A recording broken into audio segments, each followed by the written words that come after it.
नमस्कार, मैं हूं आपके साथ अली मतर। न्यूज 18 की आपसे गुजारिश है कि आप अपने घर में रहें, बाहर नहीं निकलें।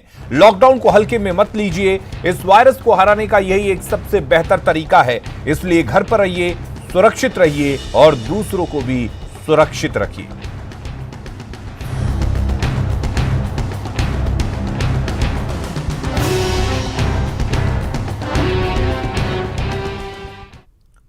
और अब सबसे पहले जान लेते हैं देश भर में कोरोना को लेकर क्या कुछ अपडेट है। अगर बात करें पूरे देश की तो कोरोना से अब तक 1147 लोगों की मौत पूरे देश में हो चुकी है। इसके साथ ही 24 घंटे में कोरोना से 73 लोगों की जान गई है। आपको बता दें 24 घंटे में 73 लोग। देश भर में कोरोना मरीजों की संख्या 35,000 के पार पहुंच चुकी है। 24 घंटे में 1993 नए कोरोना पॉजिटिव केस सामने आ चुके हैं। हालांकि राहत की बात यह है कि देश में अब तक 8,889 लोग ठीक भी हुए हैं। बिहार में कोरोना पॉजिटिव मरीजों की संख्या भी लगातार बढ़ रही है और 426 पहुंच चुकी है। झारखंड में मरीजों की संख्या 110 पहुंच चुकी है। इसके साथ ही देश के 130 जिले रेड जोन में शामिल किए गए हैं। 284 जिले ऑरेंज जोन में शामिल किए गए हैं, जबकि देश के 319 जिले ग्रीन जोन में शामिल किए गए हैं। और इस बीच एक बड़ी खबर आपको बता दें, दिल्ली से बड़ी खबर है, जहां पर देश भर में 130 कोरोना रेड जोन जिलों की सूची जारी कर दी गई है। 284 जिले कोरोना के ऑरेंज जोन में शामिल हैं, जबकि 319 जिले ग्रीन जोन में शामिल किए गए हैं। स्वास्थ्य मंत्रालय ने यह सूची जारी की है।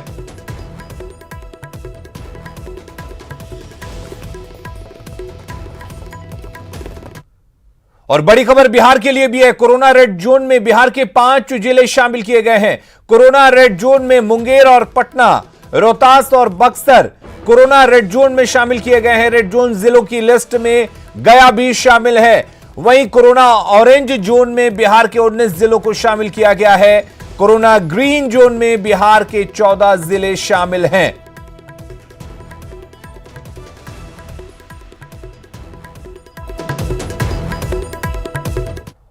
और अगर बात करें झारखंड की तो झारखंड में रांची रेड जोन में शामिल है। झारखंड के 9 जिले ऑरेंज जोन में शामिल हैं। ग्रीन जोन में झारखंड के 14 जिले शामिल किए गए हैं।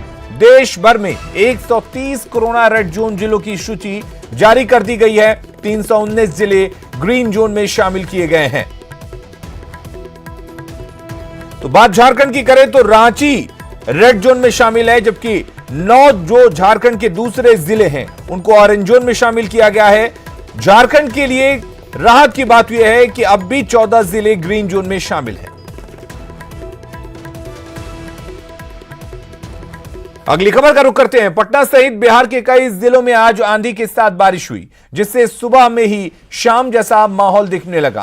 तेज हवा से पेड़ों के पत्ते जो हैं वो टूटकर गिरने लगे। मौसम विभाग ने कई जिले खासकर सीतामढ़ी, मुजफ्फरपुर, अलवर सहित कई जिलों में तेज बारिश का अलर्ट भी जारी किया है। साथ ही वज्रपात की आशंका भी जताई है।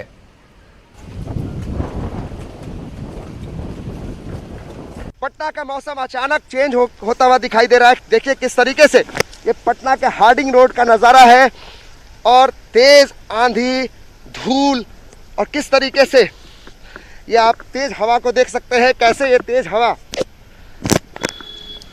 हार्डिंग रोड का ये नज़ारा है और किस तरीके से तेज आंधी उठी है। अचानक मौसम में बदलाव आया है और धुंध आप देख सकते हैं किस तरीके से धूल भरी ये आंधी है। और ये जिस तरीके से कोरोना बंदी है, लोग अपने घरों में हैं और ऐसे समय में पूरा सुनसान है, ये पूरा सड़क जो है सुनसान है।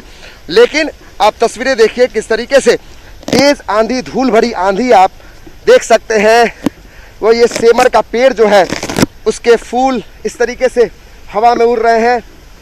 और दूसरी तरफ हम आपको दिखाएंगे तस्वीरें किस तरीके से है। तेज आंधी चल रही है और धूल भी है साथ में। ये पटना का हार्डिंग रोड का नज़ारा है और इसी तरीके से आसमान जो है उसमें अंधेरा छा गया है। जो इक्की दुक्की गाड़ियाँ चल रही हैं वो लाइट जला के चल रही हैं।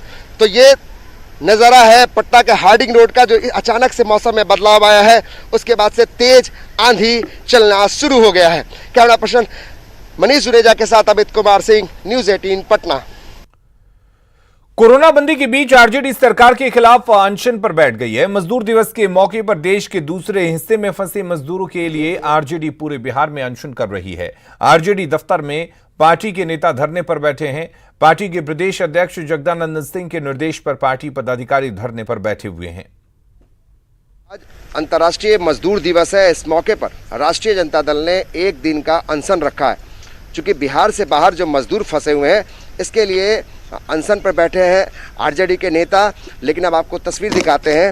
चूंकि कोरोना बंदी है, इसलिए सोशल डिस्टेंसिंग का पालन करते हुए जो विधायक हैं, मुख्य प्रवक्ता हैं भाई वीरेंद्र, वो अपने आवास पर ही अपने कुछ साथियों के साथ, 2-3 साथियों के साथ सोशल डिस्टेंसिंग का पालन करते हुए धरने पे बैठे हैं। अनशन का नाम दिया है, हम इन्हीं से जानते हैं। छात्र जो कोटा सहित अन्य राज्यों में फंसे हैं, उनको बराबर हम लोगों ने मांग किया है कि उनको बिहार लाया जाए और उनके घर तक पहुंचाया जाए।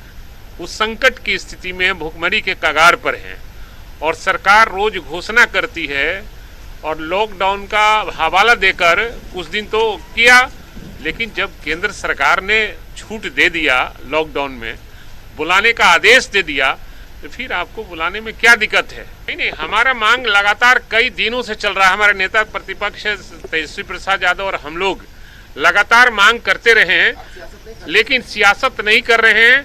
हम 2 घंटे का सांकेतिक उपवास पर हैं इस मामले पर, क्योंकि राज्य सरकार का बयान आप सुन ही रहे हैं कि हम सक्षम नहीं हैं, हमारे पास उतना साधन नहीं है, केंद्र हमारी मदद करे और कहीं से आप लाइए। तो सरकार इस बातों को, प्रस्ताव को स्वीकार कर ले। तो एक तरह से प्रतीकात्मक तौर पर ये एक विरोध प्रदर्शन है, जिसमें सोशल डिस्टेंसिंग का भी हवाला देते हुए 4 लोग बैठे हुए हैं। कैमरा पर्सन मनीष जुनेजा के साथ अमित कुमार सिंह, न्यूज़ 18 पटना। पटना के आईजीआईएमएस में आज से 2 दिनों तक इलाज नहीं होगा। कोरोना पॉजिटिव मिलने के चलते यह फैसला लिया गया है। अस्पताल के सभी वार्ड ओटी को सैनिटाइज किया जा रहा है। यहां अब तक 4 मरीज कोरोना पॉजिटिव मिले हैं। अस्पताल के 50 से ज्यादा डॉक्टर क्वारंटीन हुए हैं, जबकि 20 नर्सिंग स्टाफ को भी क्वारंटीन किया जा रहा है।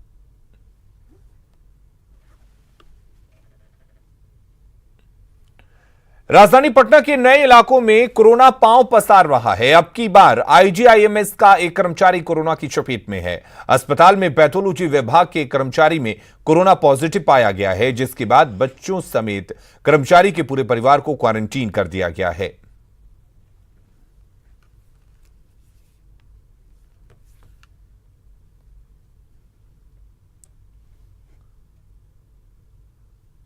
कोरोना झारखंड के 12 जिलों में फैल चुका है। गोड्डा में भी एक कोरोना पॉजिटिव मरीज मिला है। मरीज 22 अप्रैल को कलकत्ता के हंसडीहा से आया था, जहां से उसके भाई ने बाइक पर बिठाकर पोड़ैयाहाट के लत्ता गांव तक लाया था, जिसके बाद ग्रामीणों ने प्रशासन को इसकी सूचना दी थी। इसके बाद युवक को क्वारंटीन सेंटर में रखा गया था, लेकिन देर रात जांच रिपोर्ट पॉजिटिव आने के बाद उसे सिकतिया अस्पताल के आइसोलेशन वार्ड में शिफ्ट कर दिया गया है।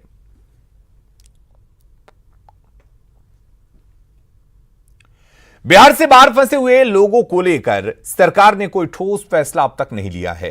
केंद्र की नई गाइडलाइन के बीच बिहार सरकार ने नोटिफिकेशन जारी कर कहा है कि प्रदेश की सीमा तक पहुंचने वालों को ही राज्य सरकार ब्लॉक तक पहुंचा सकती है, जहां ऐसे लोगों को क्वारंटीन किया जाएगा। परिवहन विभाग की ओर से बिहार की सीमा तक पहुंचने वाले यात्रियों को लाने की व्यवस्था की जाएगी। गुरुवार को परिवहन विभाग ने सभी जिलों के डीएम और एसपी को इस बाबत निर्देश जारी किया है। यह हाल तब है जब लाखों प्रवासी अपने राज्य लौटने की गुहार लगा रहे हैं। बिहार सरकार के पास इतनी बसें नहीं कि लोगों को वापस लाया जा सके, जबकि गृह मंत्रालय की नई गाइडलाइन में साफ कहा गया है कि केवल बसों से ही बाहर फंसे लोग अपने प्रदेश में आ सकते हैं। सीआरपीएफ की कमान संभालने के बाद रांची के हिंदपीढ़ी में हालात बदलने लगे हैं। रांची रेड जोन में है, ऐसे में कोरोना बंदी की सख्ती से पालन कराया जा रहा है। सीआरपीएफ के जवान न सिर्फ सख्ती से लॉकडाउन का पालन करा रहे हैं, बल्कि हिंदपीढ़ी के लोगों को जरूरी सामान भी मुहैया करा रहे हैं। जायजा लिया संवाददाता भुवन किशोर झा ने। सीआरपीएफ की तैनाती के बाद हिंदपीढ़ी में ये स्थिति बदली सी दिख रही है। आप देख सकते हैं कि ये मेन रोड का हिंदपीढ़ी इलाका है, जहां कोरोना के कारण से इसे काफ़ी हॉट स्पॉट के रूप में माना जाता है और अधिकांश मामले यहीं से आए हैं। प्रशासनिक व्यवस्था के तहत यहाँ पर हिंदपीढ़ी के इस इलाके में जो व्यवस्था की गई है उसमें सीआरपीएफ की तैनाती की गई है और सुबह से लेकर के रात तक पूरे सीआरपीएफ के जो जवान हैं वो डटे हुए हैं और पूरी तरह से कोरोना बंदी के दौरान किसी तरह का उल्लंघन ना हो। अपने भी बचो, दूसरे को भी बचाने की तो हम लोग पूरी तरह से कोशिश में लगे हुए हैं। और देखा गया है जो भी यहाँ से सामान जो छोटा मोटा जो भी है सामान हमने, जैसे बच्चे के दूध है, दवाइयाँ हैं, ये सब है, खाने पीने का छोटा मोटा जो राशन है जो पैकिंग में, वो इधर से हम लोग दे रहे हैं। लेकिन अंदर का जो सामान है वो हम लोग बिना इजाज़त के अभी छोटा मोटा कोई भी चीज़ को बाहर नहीं ला रहे हैं। कुछ ऐसे हैं जो थोड़ा नासमझी वाला टाइप में करते हैं, लेकिन अधिकतर अभी पालन कर रहे हैं। और लोग हैं, आप बताइए जो किस तरह से यहाँ पर कंट्रोल किए। सर यहाँ हम लोग पूरा जनता को सुरक्षा करने के लिए आए हैं। यहाँ पूरा कंट्रोल कर चुके हैं आधा से ज़्यादा अब तक। तो यहाँ सिचुएशन ऐसे है कि इतना भीड़ भी नहीं रहता है, लोगों को जितना ज़रूरत पड़ता है उतना तो सामान बाहर से आके इनको दे के फिर चला जाता है। यही सुविधा तो हम कर सके हैं अब तक। पूरा जब तक लॉकडाउन खत्म नहीं होता जनता को सुरक्षा करने के लिए हम तैयारी हैं। कैमरा पर्सन केडी के साथ भुवन किशोर झा, न्यूज़ 18 रांची। कोरोना को लेकर बिहार सरकार बेहद संजीदा है। बीमारी को लेकर एहतियातन कौन कौन से कदम उठाए जा रहे हैं, आपदा के इस घड़ी में पुलिस आखिर कैसे काम कर रही है, तमाम मुद्दों पर बातचीत करने के लिए हमारे साथ बिहार के डीजीपी गुप्तेश्वर पांडे जी हमारे साथ जुड़े हुए हैं। हम सबसे पहले यह जानना चाहेंगे कि पुलिस किस तरीके से इस आपदा की घड़ी में, इस मुसीबत की घड़ी में काम कर रही है। बिल्कुल हम बात करते हैं सर, ये आप इस आपदा की घड़ी में पुलिस किस तरह से काम कर रही है ये जानना चाह रहे हैं। तो police is corona warriors. Police is at the main front. So all my men, right from constable to SP level rank officers, they are in the field, they are educating people, they are appealing to people, and they are the people who enforce this lockdown. लेकिन सबसे बड़ी बात है कि जो दूसरे प्रदेश से लोगों को लाना जाना है, लाखों की संख्या है। बॉर्डर पे कहा जा रहा है कि जो 19 जो नोडल पदाधिकारी है वो बना दिए गए हैं। तो ऐसे में लोगों को यहाँ लाने के बाद क्या कुछ एहतियाती तौर पे ये किया? I am telling you, bro, this is very challenging. Of course, it's very challenging because number of laborers could be more than 25 lakhs who are staying outside, and even 1/3 of them decide to come back to Bihar.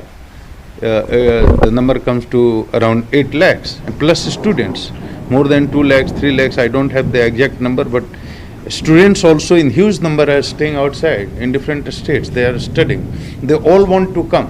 So in any case, the total number could be more than 10 lakhs. It could be any number between 10 to 15 to 20 lakhs. It's a huge number. So we have already decided how to go about it. At a top level meeting, we have decided. First, screening must be done at the originating point. From there they are starting, from where they are starting. That is number one. Then once they arrive at our border, at Bihar border, second screening, we have made quarantine center also there. Fooding, lodging, accommodation, everything has been arranged. Magistrates are deputed. Police force in huge number is deputed over there. So each and every person, student or labor who is coming from outside will be screened there itself. Then they are being sent to their respective block. So at block level also we have made quarantine center. So second screening, third screening is there also. After their screening they are quarantined, and after they complete this quarantine period, they are sent back to their village. So that village is safe, they are safe, their family is safe, Bihar is safe. And one more thing is there, we have geared up the local administration and public representative also. We have appealed to all local representatives, social workers, political workers, all mukhias, sarpanch, ward members to cooperate with the administrations, and they are there to ensure that no unchecked person, unscreened, untested person who is coming from outside enters the village. So they are there to help us, to cooperate with us. In addition to this, we have deputed or village police, we call them chowkidars. They are also in large number in Bihar. Amit हम चाहेंगे गुप्तेश्वर पांडे जी जो चीजें बोल रहे हैं वो अगर वो हिंदी में बोले तो ज्यादा बेहतर होगा, ताकि जो लोग सुन रहे हैं, गांव देहात के लोग भी सुनते हैं इन तमाम चीजों को, वो उन तक सही तरीके से पहुंच सके, पुलिस के जवान भी हौसला अफजाई हो सके। अरे आपने खुद ही अंग्रेजी में बोलने के लिए कहा था, मैं तो हिंदी में बोलता हूँ। सीधी बात है कि गांव के लोगों को बताया गया, मजदूर भारी संख्या में आ रहे हैं, 25 लाख से ज़्यादा हैं, स्टूडेंट भी लाखों की संख्या में हैं। तो अगर उनमें से मजदूरों में से 1/3 भी आने का फैसला लेते हैं तो उनकी संख्या 8 लाख के आसपास हो सकती है, छात्रों की संख्या भी लाखों में हो सकती है। तो ये 10 लाख के आसपास लोग अगर आएंगे, एक साथ नहीं आएंगे, वो धीरे ही धीरे आएंगे, लेकिन 10 लाख लोग बाहर से आएंगे, उसमें बहुत लोग हॉटस्पॉट से भी आएंगे, रेड जोन से भी आएंगे। तो ऐसे में बिहार में संक्रमण बढ़ने के खतरे से इनकार नहीं किया जा सकता। इसलिए बिहार की सुरक्षा के लिए, उनकी अपनी सुरक्षा के लिए, उनके परिवार की सुरक्षा के लिए, देश की सुरक्षा के लिए ये जरूरी है कि जो आएँ वो अपना टेस्ट कराएं। तो हम लोगों ने व्यवस्था की है और हम लोगों की एक ख्वाहिश है, अपील भी है कि जहाँ से वो चलें पहली स्क्रीनिंग तो वहीं हो जाए, और उसके बाद जिनकी स्क्रीनिंग हो जाए उनको ही वहाँ से भेजा जाए। वो आ गए बिहार की सीमा पर तो हाँ हमने क्वारंटाइन सेंटर बनाया है, मजिस्ट्रेट रखा है, पुलिस रखा है, और यहाँ पर खाने की व्यवस्था है, उनके ठहरने की व्यवस्था है। यहाँ दूसरी स्क्रीनिंग हो जाएगी। इसके बाद उन लोगों को उनके ब्लॉक ले जाया जाएगा, जिस गांव के रहने वाले हैं उस गांव जिस ब्लॉक में पड़ता होगा उस ब्लॉक में ले जाया जाएगा। ब्लॉक में एक हेल्थ क्वारंटाइन सेंटर है, एक जनरल क्वारंटाइन सेंटर है, उनको वहाँ पर ले जा करके हम टेस्ट करेंगे, चेक करेंगे, स्क्रीनिंग करेंगे, क्वारंटाइन सेंटर में रखेंगे। क्वारंटाइन सेंटर में टाइम उनका पूरा हो जाएगा तब वो गांव जाएंगे। वो गांव में कोई अनऑथराइज्ड ढंग से बिना चेक कराए, बिना टेस्ट कराए न चला जाए, इसके लिए पूरे जनप्रतिनिधियों को, सोशल पॉलिटिकल वर्कर्स को भी रिक्वेस्ट किया गया, अनुरोध किया गया, एक्टिवेट किया गया है। चौकीदारों को भी एक्टिवेट किया गया है कि एक भी आदमी बाहर से आए, बिना टेस्ट करने गांव पे आए तो उसको घुसने न दे, तुरंत प्रशासन को सूचना करे।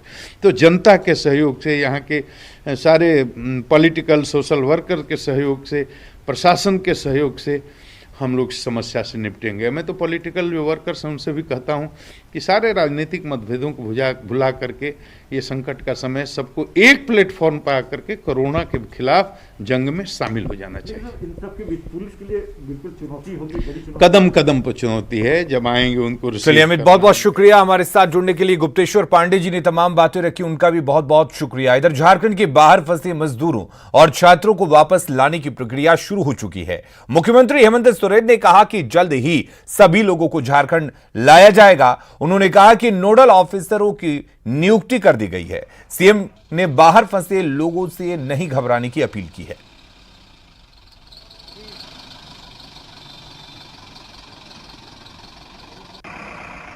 हमने छात्र छात्राओं के लिए, विभिन्न राज्यों में फंसे हुए मजदूरों के लिए हमने कार्य योजना तैयार कर ली है और मजदूरों को लाने का कार्य अब अंतिम चरण पर है। आप घबराएं नहीं, बहुत जल्द झारखंड की व्यवस्था आपके घरों तक पहुंचेगा, आप तक पहुंचेगा और आपको सकुशल सुरक्षित झारखंड लेके आएगी।